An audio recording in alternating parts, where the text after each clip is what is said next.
Assalamualaikum warahmatullahi wabarakatuh. Pada pertemuan kali ini kita membahas mengenai animasi. Jadi setelah teks, kemudian image, kemudian dasar-dasar dari multimedia yang kita pelajari minggu sebelumnya, kali ini kita membahas mengenai animasi. Apa itu animasi, animasi 2 dimensi, animasi 3 dimensi, dan keuntungan kerugiannya. Jadi animasi di sini merupakan urutan frame yang ketika diputar dalam rangka dengan kecepatan yang cukup dapat menyajikan gambar bergerak. Baik itu frame-nya diisi oleh gambar, kemudian dijalankan, yang penting dia bergerak, itu adalah animasi.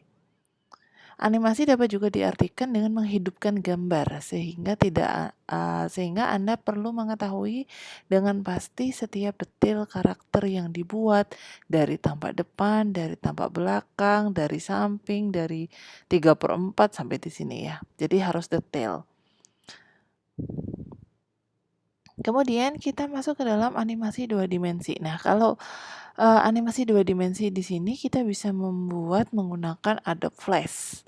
Salah satunya ya, tidak menutup kemungkinan untuk aplikasi yang lainnya.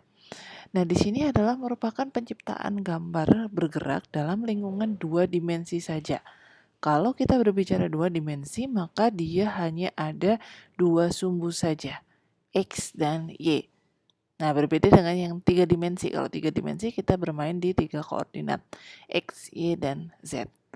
Nah, untuk 2 dimensi di sini, hal ini dilakukan dengan urutan gambar berturut-turut atau frame yang mensimulasikan gerak oleh setiap gambar menunjukkan berikutnya dalam perkembangan bertahap langkah-langkahnya. Jadi teratur ya. Dua tipe dari 2 dimensi dalam animasi, yaitu yang pertama adalah sel animasi, yang kedua adalah pad animasi. Nah, apa itu sel animasi? Jadi animasi sel berasal dari seluloid, yaitu bahan dasar dalam pembuatan animasi jenis ini ketika tahun-tahun awal ada animasi di sini. Jadi animasi sel di sini merupakan lembaran-lembaran yang membentuk animasi tunggal. Masing-masing sel merupakan bagian yang terpisah sebagai objek animasinya. Nah, yang menggunakan sel animasi di sini contohnya adalah ada Tom and Jerry, ada Mickey Mouse, ada Detective Conan, dan lain sebagainya. Nah, kalau misalkan kita melihat perkembangan animasi yang ada di Indonesia, nah Indonesia itu sudah ke arah ke 3 dimensi. Jadi udah langsung ya, dulu ada Unyil, Usro itu juga ada. Itu bukan animasi tapi boneka yang digerakkan. Nah, ketiga animasi sel ini akan disusun berjajar sehingga ketika dijalankan animasinya secara bersamaan terlihat seperti satu kesatuan. Jadi tidak ada putusnya. Dan sekarang ini juga banyak digunakan untuk perkembangan di medsos, kemudian di teknologi juga di situ ada namanya stop motion. Jadi bahkan sekarang banyak orang-orang yang melakukan stop motion, bukan hanya dengan gambar atau bentuk mati atau barang mati, tapi kita sendiri. Jadi kita gerak sedikit di foto, kita gerak sedikit di foto. Biasanya itu dari kameranya dari kamera atas. Nah, di situ dari foto-foto di situ kemudian kita gabungkan di frame 1, frame 2, frame 3, dan seterusnya, kemudian dijalankan, nah itu menjadi sebuah animasi. Kemudian pad animasi. Nah, kalau di pad animasi di sini adalah berbeda dengan sel animasi. Kalau di animasi pad di sini adalah objek yang digerakkan mengikuti garis lintasan. Jadi kalau kita belajar di Adobe Flash itu ada namanya pad animation. Nah, pad animation itu adalah fungsinya kita membuat sebuah pad atau jalur di mana jalur tersebut nanti kita setting di titik awal dan titik akhir, dan nanti objeknya akan mengikuti sesuai dengan jalur yang kita buat. Mau lurus, mau belok-belok, mau muter, dan lain sebagainya itu bisa. Itu adalah pad animasi. Nah, biasanya dalam animasi pad diberi perulangan animasi, sehingga animasi terus berulang sehingga mencapai kondisi tertentu.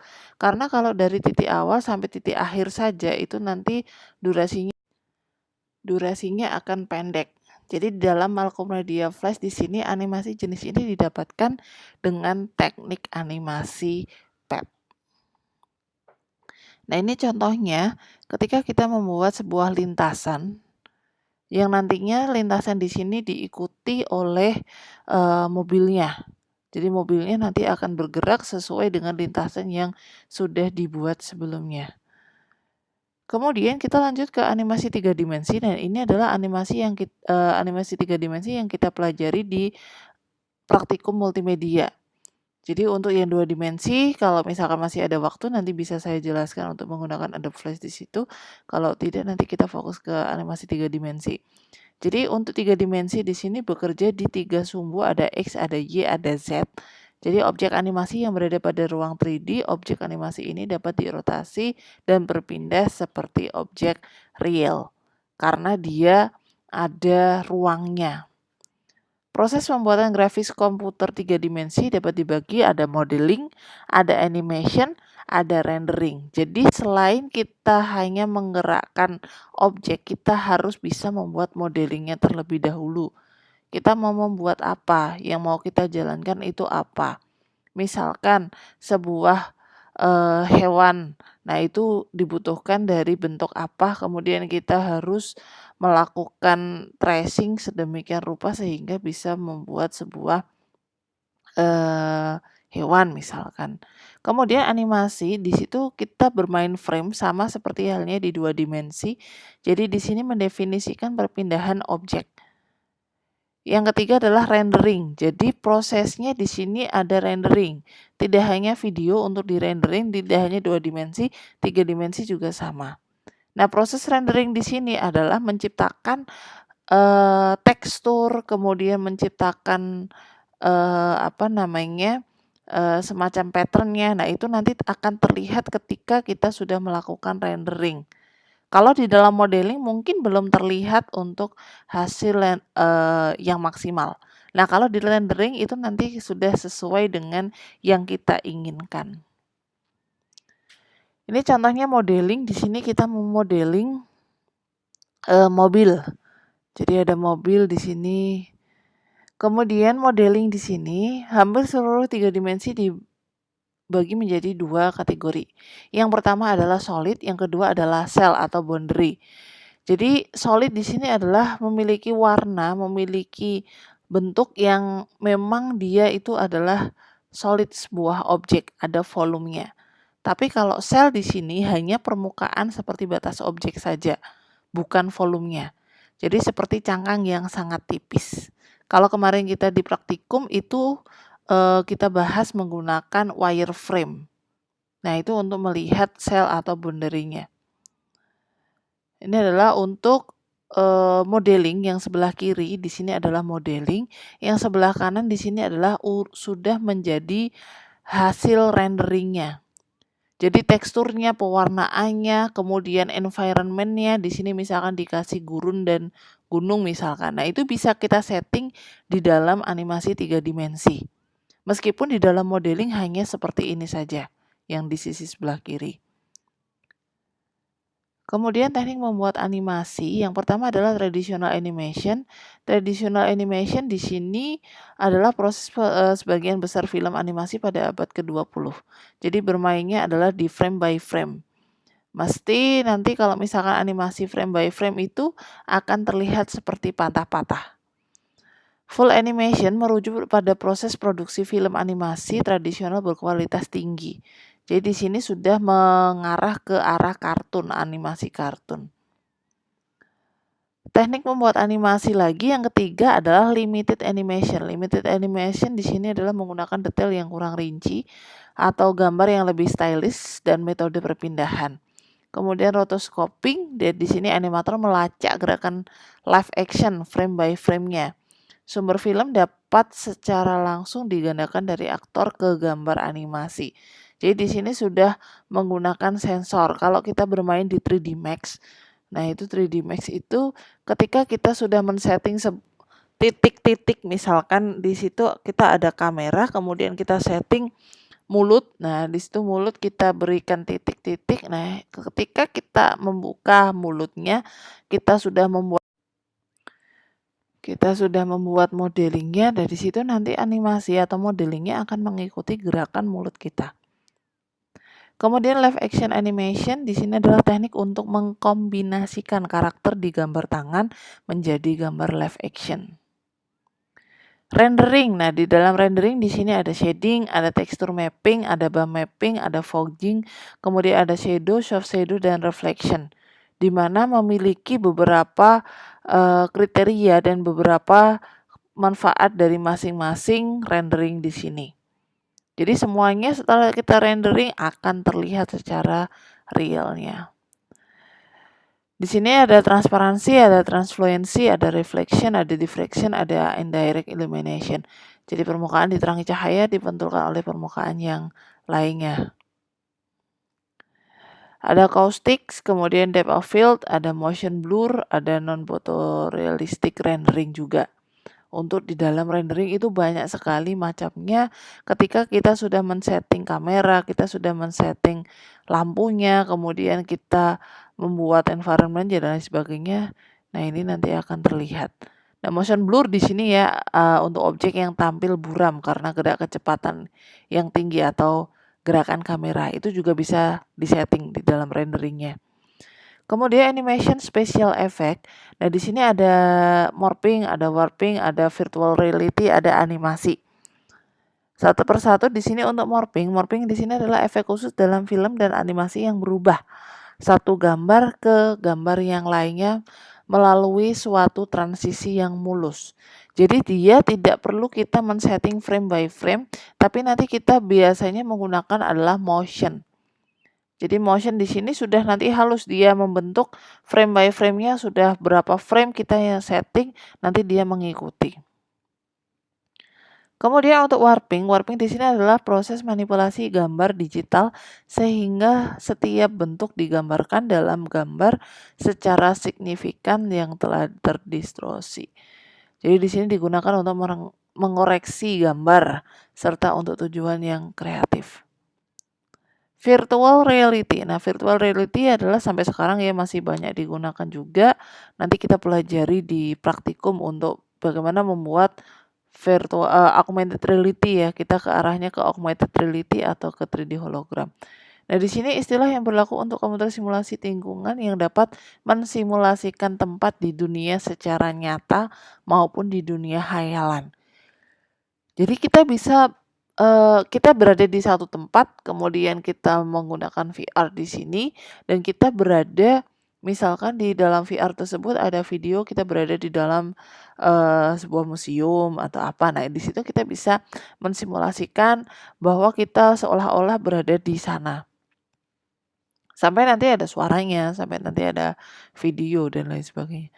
Animasi, nah animasi di sini adalah ada animasi teks. Jadi kalau animasi teks misalkan kita menggunakan HTML di sini contohnya ngeblink ya. Jadi buat flash on flash off-nya di sini. Kemudian GIF animasi itu juga termasuk dalam animasi. Kemudian dari sutradara filmnya itu sendiri, kemudian 3D lingkungannya. Keuntungan dan kelemahan menggunakan animasi. Jadi keuntungannya di sini adalah pasti dia menarik perhatian. Karena dengan adanya animasi dia lebih interaktif daripada gambar yang diam saja. Kemudian menampilkan aksi-aksi yang tidak terlihat atau proses fiksi dengan bentuk yang berbeda. Dengan animasi kita bisa membuat simulasinya.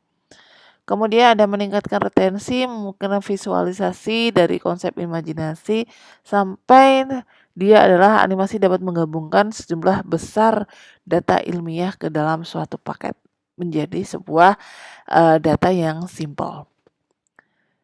Kemudian keuntungan lainnya adalah animasi dapat membuat kembali ke suatu kejadian yang dimana misalkan di dalam dunia nyata itu terlalu mahal dan berbahaya misalkan bisa kita membuat simulasinya untuk latihan. Nah, misalkan simulasi nyetir, nah itu juga sudah ada. Kemudian simulasi jadi pilot. Nah, di situ juga sudah ada untuk membuat itu masuk ke virtual reality juga ada itu. Kemudian menggunakan animasi dengan Flash untuk membuat situs web menjadi situs tersebut secara alami akan lebih interaktif dan dinamis. Kemudian dengan perkembangannya tools dan dalam membuat animasi Flash sekarang memastikan bahwa perancang dalam membuat desain web yang sangat rumit dan baik yang akan sulit terjadi dalam pengaturan HTML yang secara statis. Kemudian ukuran file animasi Flash itu semakin kecil yang memungkinkan loading situs itu lebih cepat daripada sebelumnya. Ada kelebihan, ada kelemahan. Yang kelemahannya di dalam animasi adalah memerlukan tempat penyimpanan dan memori yang lebih besar daripada dia membuat hanya gambar atau teks saja. Kemudian memerlukan peralatan khusus untuk presentasi kualitas. Jadi tidak bisa kita tanpa adanya ada flash player misalkan. Nah, kita untuk membuka animasi yang ada di web kita juga tidak bisa. Kemudian kita mau mempresentasikan sebuah simulasi apa misal. Nah, itu kita juga harus menyediakan satu ada proyektornya, kemudian ada speakernya, kemudian nanti dan lain sebagainya. Di situ lebih membutuhkan banyak peralatannya. Animasi dua dimensi tidak mampu menggambarkan aktualisasi seperti video ataupun fotografi. Karena kalau dua dimensi dia hanya di dua sumbu saja dan dia adalah bentuk datar, gambar datar. Sulitnya pencarian yang dilakukan karena flash dan animasi teks sering tidak dalam format yang dapat dengan mudah dibaca oleh search engine-nya. Kemudian diperlukan plugin khusus. Nah, ini tadi ya yang saya jelaskan di install di browsernya. Nah, terlalu banyak animasi dan grafik itu membuat loading dari web itu sangat lambat. Situs dengan animasi flash, intro yang lengkap dengan audio kadang membuat kesal pengunjung. Situs yang tidak ingin dipaksa mendengar audio tersebut atau misalkan video tersebut harus didengar dulu baru nanti bisa melanjutkan browsingnya ke websitenya tersebut. Nah, ini adalah untuk daftar pustakanya sama masih seperti yang kemarin. Jadi ini adalah materi pertemuan kelima dalam mata kuliah multimedia. Semoga bermanfaat. Kita akhiri. Wabillahi taufik wal hidayah. Wassalamualaikum warahmatullahi wabarakatuh.